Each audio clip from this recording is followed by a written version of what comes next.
नमस्कार, मैं डॉक्टर राकेश पाठक। देश के राष्ट्रीय सुरक्षा सलाहकार अजित डोभाल का एक बयान आया है। इस बयान में उन्होंने दावा किया है कि ऑपरेशन सिंदूर के दौरान भारत को इतना सा भी कोई नुकसान नहीं हुआ था।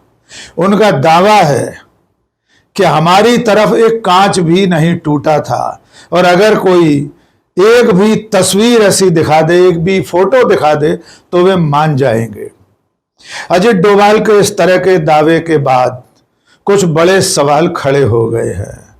सबसे बड़ा सवाल तो यह है कि क्या ऑपरेशन सिंदूर के दौरान जो नुकसान की बात सेना के बड़े बड़े अधिकारी कबूल कर चुके हैं वो झूठ है और अजित डोभाल का दावा सच है, या अजित डोभाल झूठ बोल रहे हैं और हमारे सेनाओं के बड़े बड़े अधिकारी प्रकारांतर से जो स्वीकार कर चुके थे कि इस युद्ध में भारत को भी नुकसान हुआ था। तो शुरुआत करते हैं अजित डोभाल के बयान से। अजित डोभाल आईआईटी मद्रास के दीक्षांत समारोह के मुख्य अतिथि थे। वहां उन्होंने जो भाषण दिया उसमें उन्होंने कहा कि अंतर्राष्ट्रीय मीडिया ने इस तरह की खबरें दिखाई थी कि भारत को इस ऑपरेशन सिंदूर के दौरान नुकसान हुआ है। उसने कई तरह की तस्वीरें भी दिखाई थी, लेकिन अजित डोभाल का कहना यह है कि भारत को नुकसान की सारी खबरें निराधार थी, पूरी तरह गलत थी। साथ में उन्होंने पाकिस्तान के नुकसान का भी उल्लेख किया। आइए पहले सुन लेते हैं अजित डोभाल ने आईआईटी मद्रास में क्या कहा। Thereafter, a lot of things are said that this thing, foreign press and all these things, they said Pakistan did that and this. You tell me one photograph, one imagery. These days, these imageries are from the satellites all over the world. They are this thing, which shows any Indian damage being done, even a glass pane having been torn. तो अजित डोभाल ये दावा कर रहे हैं कि भारत के नुकसान की जो खबरें थी वो पूरी तरह निराधार थी, और इससे आगे बढ़कर वे पाकिस्तान के नुकसान की तस्वीरों का दावा कर रहे हैं कि वहां कितने कितने और किन किन ठिकानों पर भारत के हमले में पाकिस्तान को नुकसान हुआ था। सबसे बड़ी बात वे जो कह रहे हैं वो ये है कि भारत में इतना भी नुकसान नहीं हुआ कि किसी खिड़की का कोई कांच भी टूटा हो। वे ये चुनौती भी दे रहे हैं कि कोई ऐसी कोई तस्वीर दिखा दे जिसमें कांच टूटा हो तो बात मान सकते हैं। आइए सबसे पहले अजित डोभाल को कांच टूटने की ही तस्वीरें दिखा देते हैं। एक छोटा सा वीडियो दिखाते हैं जो उस दौरान हमारे सीमावर्ती इलाकों पर पाकिस्तानी गोलीबारी के समय का है। आइए पहले वीडियो देख लीजिए जिसमें कांच टूटे हुए ही दिखाई दे रहे हैं।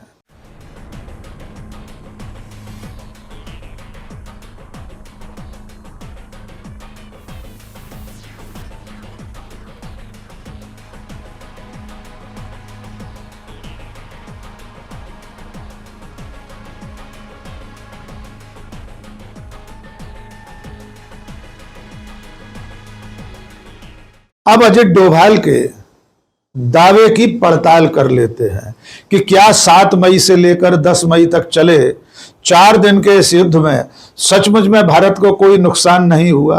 क्या उनका दावा कि यहां कांच भी नहीं टूटा सही है? तो सबसे पहले कहना यह होगा कि हर जंग में दोनों देशों को नुकसान होता है।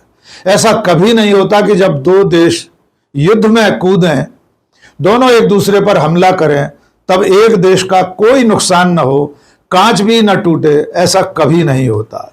इसलिए अगर स्वाभाविक तौर पर भारत को भी इस जंग में नुकसान हुआ है तो उसे स्वीकार किया जाना चाहिए। अब आते हैं अजित डोभाल के इस दावे को खारिज करने वाले उन बयानों पर जो सेना के बड़े बड़े अधिकारियों ने दिए हैं।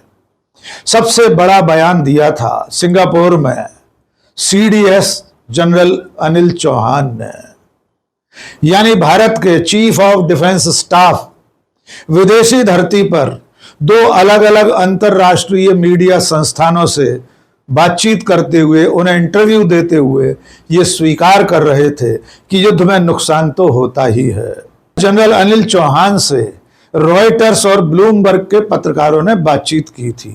जब उनसे हमारे जंगी जहाजों के नुकसान के बारे में पूछा गया तो उन्होंने कहा था कि युद्ध में तो नुकसान होता ही है, संख्या कोई मायने नहीं रखती। यानी एक तरह से उन्होंने ये तक कबूल कर लिया था कि हमारे फाइटर जेट भी इस जंग में धराशायी हुए हैं। यद्यपि इसके बाद उन्होंने कहा था कि भारत की सेनाओं ने पाकिस्तान को मुंहतोड़ जवाब दिया था। दूसरा बयान इंडोनेशिया में भारतीय दूतावास में तैनात defence attache captain Shiv Kumar का है। कैप्टन शिव कुमार इंडोनेशिया की एक यूनिवर्सिटी में एक कॉन्फ्रेंस संबोधित करने गए थे। उसका विषय ही भारत और पाकिस्तान के बीच लड़ा गया ऑपरेशन सिंदूर नाम का युद्ध था और उसके परिप्रेक्ष्य में इंडोनेशिया के एयर डिफेंस सिस्टम पर बातचीत थी। वहां पर डिफेंस अटाशे कैप्टन शिव कुमार ने यह स्वीकार किया था कि चूंकि उस ऑपरेशन के दौरान सरकार ने, पॉलिटिकल लीडरशिप ने सेनाओं के हाथ बांध दिए थे, उन्हें पाबंद कर दिया गया था कि वे पाकिस्तान के सैन्य ठिकानों और उसके एयर डिफेंस सिस्टम पर हमला नहीं करेंगे। इसके चलते भारत की सेनाओं को नुकसान उठाना पड़ा। वहां भी कैप्टन शिव कुमार ने संख्या पर कोई कबूलनामा नहीं किया, लेकिन प्रकारांतर से यह स्वीकार किया कि हमारे जहाज गिरे थे और इसलिए गिरे थे कि भारत सरकार ने हमारी सेनाओं के हाथ बांध रखे थे। From Tomo that India lost a lot of aircrafts. I may not agree with him that India lost so many aircrafts, but I do agree that we did lose some aircraft, and that happened only because of the constraint given by the political leadership to not attack the military establishment or their air defenses. But after the loss, we changed our tactics and we went for the military installations. So we first achieved separation of enemy air defense and destruction of enemy air defense, and then that's why all our attacks then could easily go through using surface to air missiles, BrahMos, surface to surface missiles. तीसरा बयान, एक press conference हुई थी तीनों सेनाओं के DG operations की। वहां पर डीजी अवधेश कुमार भारती ने भी किंतु परंतु के साथ यह स्वीकार किया था कि ऑपरेशन सिंदूर के दौरान भारत की सेना को भी नुकसान उठाना पड़ा है। और अब आते हैं उस आंकड़े पर जो यह साबित करता है कि ऑपरेशन सिंदूर में पाकिस्तानी हमले से, उसकी गोलीबारी से भारत के जवान और साधारण नागरिक भी मारे गए थे। सेना के 6 से अधिक जवान शहीद हुए थे और सीमावर्ती इलाकों में पुंछ, राजौरी जैसे क्षेत्रों में पाकिस्तान की गोलाबारी में साधारण नागरिक भी मारे गए थे।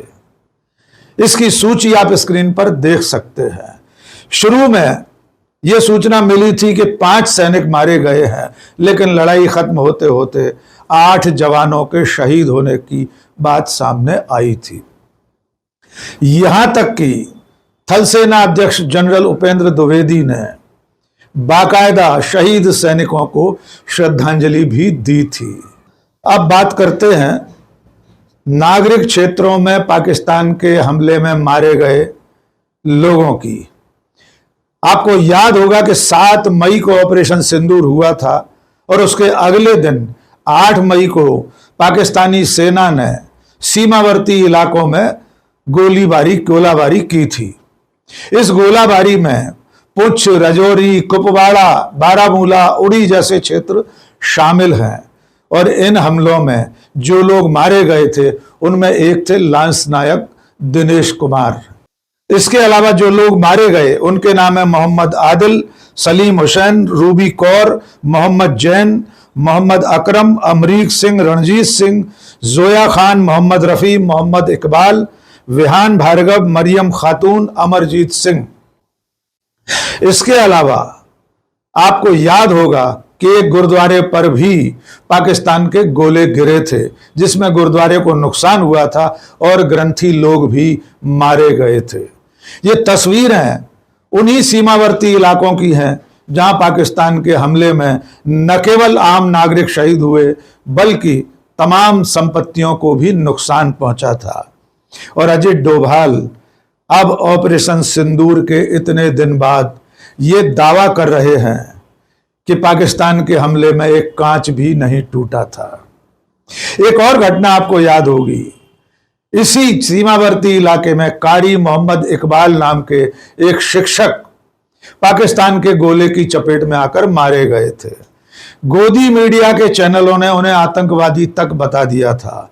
उस समय इसको लेकर बहुत खबरें छपी थी, लेकिन वे एक साधारण नागरिक थे, वे हिंदुस्तानी थे, वे एक शिक्षक के रूप में स्कूल में काम करते थे। इसके बावजूद मीडिया चैनलों ने उन्हें आतंकवादी बता दिया था। इसको लेकर जब अदालत का दरवाजा खटखटाया गया तो अदालत ने इन चैनलों के खिलाफ मुकदमा दर्ज करने का आदेश दिया है। यानी 4 दिन चले ऑपरेशन सिंदूर में न केवल हमारे सैनिक शहीद हुए बल्कि साधारण लोग भी पाकिस्तान के हमले में मारे गए। इसके अलावा जो सबसे बड़ा सवाल है वो सवाल है हमारे फाइटर जेट्स के धराशायी होने का। यद्यपि सरकार ने और हमारी सेना के अधिकारियों ने अब तक साफ साफ शब्दों में ये स्वीकार नहीं किया है कि हमारे फाइटर जेट भी धराशायी हुए हैं या कितने धराशायी हुए हैं, लेकिन किंतु परंतु अगर मगर के साथ सेना के अधिकारी भी एक तरह से ये मान चुके हैं कि हमारे कुछ जंगी जहाज इस लड़ाई में पाकिस्तानी हमले का शिकार हुए हैं। इसका सही आंकड़ा और सही जानकारी कब सामने आएगी हम नहीं जानते, लेकिन अजित डोभाल का यह दावा कि पाकिस्तान के साथ लड़ाई में एक कांच भी नहीं टूटा था पूरी तरह बेबुनियाद है, पूरी तरह बोगस दावा है। कायदे से कहा जाए तो यह कहा जा सकता है कि अजित डोभाल सफेद झूठ बोल रहे हैं। अजित डोभाल के इस दावे पर आरजेडी के सांसद प्रोफेसर मनोज कुमार झा ने एक बेहद चुटीला व्यंग करते हुए ट्वीट किया है। प्रोफेसर झा ने एक्स पर लिखा है, प्रिय कांच नमस्कार, इन दिनों तुम्हारा जिक्र काफी हो रहा है। तुम पुंछ राजौरी के हमारे अपने नागरिकों से ज्यादा महत्वपूर्ण हो, क्योंकि उनकी जीवन लीला की समाप्ति का जिक्र तक नहीं आया बयानों में। हमारे वीर जवानों का पार्थिव शरीर भी साहिब की संवेदनाओं से परे ही रहा। अतः हे कांच, इस नए देश में तुम इंसानी जिंदगियों के असमय खात्मे और कई सपनों के बिखराव से बहुत ऊपर की चीज हो। जहां हो बने रहो। इंसान का क्या, वो किसी फाइल के आंकड़े में पाए जाएंगे। भारत में एक कांच भी नहीं टूटा। यानी प्रोफेसर मनोज कुमार झा ये सवाल उठा रहे हैं कि राष्ट्रीय सुरक्षा सलाहकार एक कांच भी न टूटने का जो दावा कर रहे हैं वो उन शहीदों का अपमान है जो ऑपरेशन सिंदूर के दौरान अपना सर्वस्व न्यौछावर कर गए। ये उन नागरिकों का भी अपमान है जिन बेकसूर 15 नागरिकों की जिंदगी पाकिस्तान के हमले में हलाक हो गई। इसलिए प्रोफेसर मनोज कुमार झा कह रहे हैं, हे कांच, तुम जहां भी हो बने रहो। तुम इंसान की जिंदगी से ज्यादा महत्वपूर्ण हो। तो कुल मिलाकर दोस्तों ये कहा जा सकता है कि ऑपरेशन सिंदूर में भारत और भारत की सेनाओं को, भारत और भारत के नागरिकों को जो नुकसान हुआ है उस पर पर्दा डालने की यह एक बेशर्म कोशिश है जिसमें देश के राष्ट्रीय सुरक्षा सलाहकार सफेद झूठ बोल रहे हैं। आज के इस वीडियो में बस इतना ही। बहुत बहुत शुक्रिया। जय हिंद।